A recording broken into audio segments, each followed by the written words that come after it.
अस्सलाम वालेकुम फ्रेंड। आज के लेक्चर में हम डेटाबेस के बारे में डिस्कस करेंगे।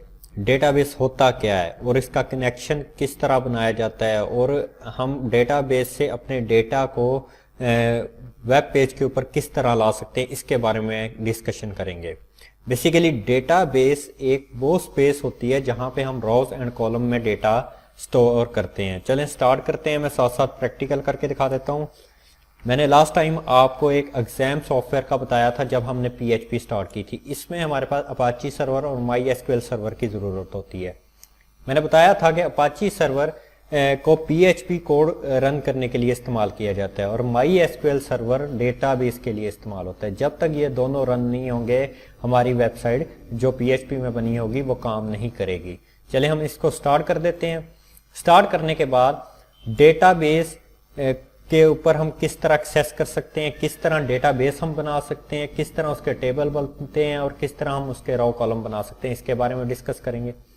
सबसे पहले मैं आपको ये चीज समझा दूं, जब भी हम कोई डेटा होता है, कुछ डेटा होता है जो पैराग्राफिक फॉर्म में होता है, लेकिन कुछ डेटा होता है जो हम मजीद वीडियोस देखने के लिए हमारे चैनल SST लैब को सब्सक्राइब करें और बेल आइकन को दबाना मत भूलें ताकि आपको हमारी वीडियोस वक्त पर मिलती रहें। रीअरेंज कर देते हैं। रीअरेंज का मतलब है रोज एंड कॉलम की कंडीशन में रो एंड कॉलम में हम डेटा को कन्वर्ट कर देते हैं ताकि समझना आसान हो। ठीक है, चलें क्लिक करते हैं यहाँ पे एडमिन पे हम क्लिक करते हैं तो ये डायरेक्टली हमारा पेज जो है डेटाबेस का ओपन हो जाएगा, जिसको हम लोकल होस्ट PHP माई एडमिन कहते हैं। या फिर आप इस तरह कर सकते हैं कि आप डायरेक्ट ब्राउजर में लोकल होस्ट, सिर्फ लोकल होस्ट लिखेंगे। लिखने के बाद हमारे पास ये इंटरफेस आ जाएगा। ठीक है, इंटरफेस आने के बाद यहाँ पे PHP माई एडमिन लिखा हुआ मिलेगा, इस पे हम क्लिक करेंगे। इस पे क्लिक करने के बाद ये दोबारा वही इंटरफेस आ गया। तीसरा मेथड है कि हम इसका लोकल IP 127.0.0.1 भी लिख सकते हैं, इससे भी हम एक्सेस कर सकते हैं। ठीक है, एक्सेस करने के बाद वही PHP पे गए, PHP माई एडमिन पे गए तो ये हमारे पास टोटल इंटरफेस आ गया।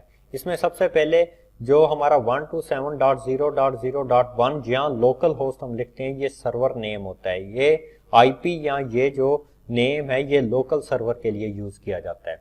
यहाँ पे इस इंटरफेस में मैं आपको इंटरफेस समझा देता हूँ। यहाँ पे हमारी सारी डेटाबेसेस के नाम है जो पहले बनी पड़ी हैं या डिफॉल्ट बनी होती हैं या हम बनाते हैं, वो सारी डेटाबेसेस के नाम यहाँ पे आते हैं ये इंटरफेस के अंदर। ठीक है, यहाँ पे भी हम क्लिक करें तो हमारे पास टोटल ऑल डेटाबेसेस के नाम आ जाएंगे। ठीक है, एसक्यूएल में यहाँ पे हम अपनी स्ट्रक्चर्ड क्यूरी लैंग्वेज, क्यूरी के थ्रू अगर हम काम करना चाहते हैं तो वो हम क्यूरी यहाँ पे लिखते हैं।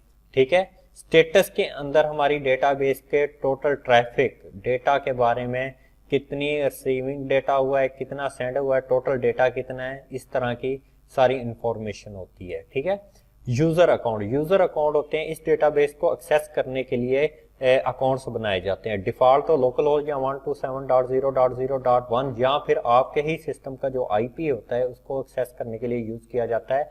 अगर आप इसी डेटाबेस को मल्टीपर्पज के लिए मल्टीपल कंप्यूटर पे एक नेटवर्क पे चला रहे हैं तो हमें यहाँ पे यूजर क्रिएट करना पड़ता है ताकि यूजर डायरेक्टली PHP माई एडमिन को एक्सेस ना कर सके।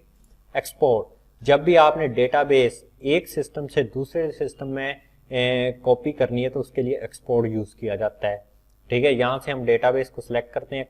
सिलेक्ट करने के बाद हम उसकी SQL फाइल को क्रिएट कर सकते हैं। इसी तरह क्विक के अंदर display only the minimal option और कस्टम के अंदर हम अपनी मर्जी से कस्टमाइज कर सकते हैं कि कौन कौन सी चीज, कौन कौन सी सेटिंग हम एक्सपोर्ट करना चाहते हैं।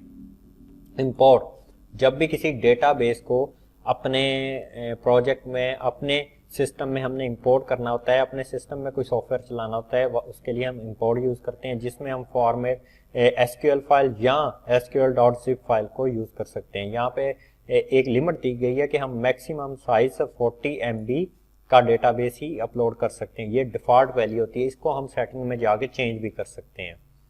नेक्स्ट आ जाती है सेटिंग के अंदर हमारी कुछ इंपोर्ट्स की और JSON फाइल या PHP फाइल्स की कुछ सेटिंग होती है, वो कर सकते हैं। ठीक है, ये कुछ हमारे मतलब के आगे और टैब होते हैं, इनको हमें छेड़ने की ज़रूरत नहीं होती। ठीक है, ये इंजन वगैरह होते हैं, ये इनकी अपनी सेटिंग पड़ी होती हैं। हमारे लिए सबसे ज़्यादा जो इंपॉर्टेंट चीज़ें होती हैं वो import, export, user account, SQL और डेटाबेसेस होती हैं। ठीक है, अब डेटाबेस क्या होती है? डेटाबेस जहाँ पे कलेक्शन ऑफ डेटा होगा वो हमारा डेटाबेस होता है।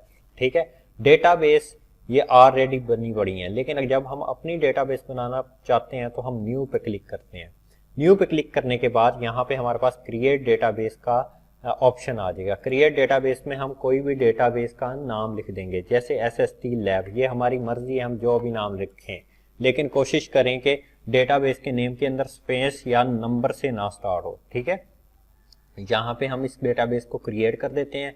क्रिएट करने के बाद ये डेटाबेस यहाँ पे आ जाएगी। डेटाबेस के अंदर हमेशा टेबल बनते हैं, डिफरेंट डेटा होता है। डिफरेंट डेटा को डिफरेंट टेबल्स के अंदर हम स्टोर कर सकते हैं, और टेबल्स के अंदर रॉ कॉलम होती हैं। जैसे कि लेट्स सपोज मेरे पास उसने स्ट्रक्चर के आगे मांगा कि क्रिएट टेबल, टेबल क्रिएट करें। जैसे मैं कह देता हूँ एक टेबल जिसका नाम यूज़र है। मैं चाहता हूँ कि एक यूज़र है जिसका यूज़र नेम पासवर्ड मैं अपने पास स्टोर करवाना चाहता हूँ, उसके लिए यूज़र का टेबल बनाता हूँ। ठीक है, इसके नंबर ऑफ कॉलम मुझे सिर्फ 2 चाहिए, एक यूज़र नेम, एक पासवर्ड। ठीक है, इसको गो करता हूँ। यूज़र के बाद यहाँ पे टेबल नेम आ गया। ठीक है, टेबल नेम हमने यूज़र, ये देखें लिखा हुआ है, तो ये एडिट यहाँ पे भी कर सकते हैं। यहाँ पे मेरे पास बहुत से ऑप्शन है। पहला ऑप्शन है आपने टेबल नेम का कॉलम का जो नेम होता है या एट्रीब्यूट होता है वो लिखना होता है। जैसे कि अगर आप एक स्टूडेंट है, स्टूडेंट का आप रिकॉर्ड इकट्ठा कर रहे हैं, रोल नंबर अलहदा कॉलम में लिखते हैं, नेम अलहदा कॉलम में लिखते हैं, जेंडर अलहदा कॉलम में लिखते हैं। इसी तरह यहाँ पे ये नेम जो है ये कॉलम बनेंगे। कॉलम में सबसे पहले मैं उसका यूज़र नेम स्टोर करवाना चाहता हूँ। ठीक है, दूसरा पासवर्ड। ठीक है, आगे टाइप है, डेटा किस टाइप का होगा? यूजर नेम हमेशा करैक्टर टाइप का होता है। वारचार, इंट, इंट में सिर्फ इंटीजर डेटा आ सकता है। वारचार के अंदर आप टेक्स्ट फॉर्म में डेटा लिख सकते हैं। इसके नीचे लेंथ दी गई है 0 से 65,535 तक आप डेटा मैक्सिमम लिख सकते हैं। ठीक है, एक रॉ में। टेक्स्ट में आप फ्री डेटा होता है, उसकी भी लिमिट दे दी गई है कि कितने डेटा तक आप लेके जा सकते हो। डेट, अगर आप सिर्फ डेट पुट करना चाहते हैं, इसका फॉर्मेट नीचे दे दिया गया है। स्पोर्टेड रेंज इज मतलब कि यहाँ से लेके यहाँ तक आप डेटा इंटर कर सकते हो। फिर न्यूमेरिक की कुछ डेटा टाइप हैं, स्ट्रिंग डेटा टाइप हैं, बहुत सी डेटा टाइप हैं, लेकिन हमें ज़्यादातर इंटीजर या वारचार इस्तेमाल किया जाता है। वारचार पे मैं क्लिक करता हूँ। पासवर्ड भी मैं चाहता हूँ वारचार, इसमें नंबर भी आ सकते हैं, टेक्स्ट भी आ सकते हैं, साइन भी आ सकते हैं। अब वारचार के टोटल लेंथ कितनी देनी है कि आप कितने करैक्टर तक का डेटा स्टोर कर सकते हो। मैं यहाँ पे लेंथ 20 देता हूँ, यहाँ पे भी लेंथ 20 देता हूँ। डिफॉल्ट के अंदर ये नल होनी चाहिए, एज डिफाइन होनी चाहिए, या जो भी है इसको हम नहीं छेड़ेंगे, कलेक्शन को हम नहीं छेड़ेंगे, एट्रीब्यूट को हम नहीं छेड़ेंगे। यहाँ पे एक चीज़ है नल, क्या ये नल होनी चाहिए? ठीक है, उसके लिए होता है इंडेक्स। इंडेक्स में प्राइमरी की और यूनिक की है। इंशाल्लाह ये नेक्स्ट लेक्चर्स के अंदर मैं इसके बारे में बताऊंगा। AI का मतलब होता है ऑटो इंक्रीमेंट, के ये फील्ड खुद ब खुद इंक्रीमेंट हो या ना। ये ऑटो इंक्रीमेंट ज़्यादातर नंबर डेटा फॉर्मेट पे लगता है। इस तरह बहुत से मतलब आगे कमेंट्स हैं, अगर आप कोई कमेंट्स उस कॉलम के बारे में देना चाहते हैं वो दे सकते हैं। अगर आप उसको मतलब मूव कॉलम को करना चाहते हैं, कुछ भी करना चाहते हैं, यहाँ पे आप सारी सेटिंग कर सकते हैं। मैं अभी फिलहाल मेरे लिए इंपॉर्टेंट है नेम, टाइप और लेंथ, ये तीनों चीज़ दे दी। मैंने एक कॉलम दिया जिसको यूज़र नेम लिखा, दूसरे को टाइप दिया और तीसरे को उसकी लेंथ दी।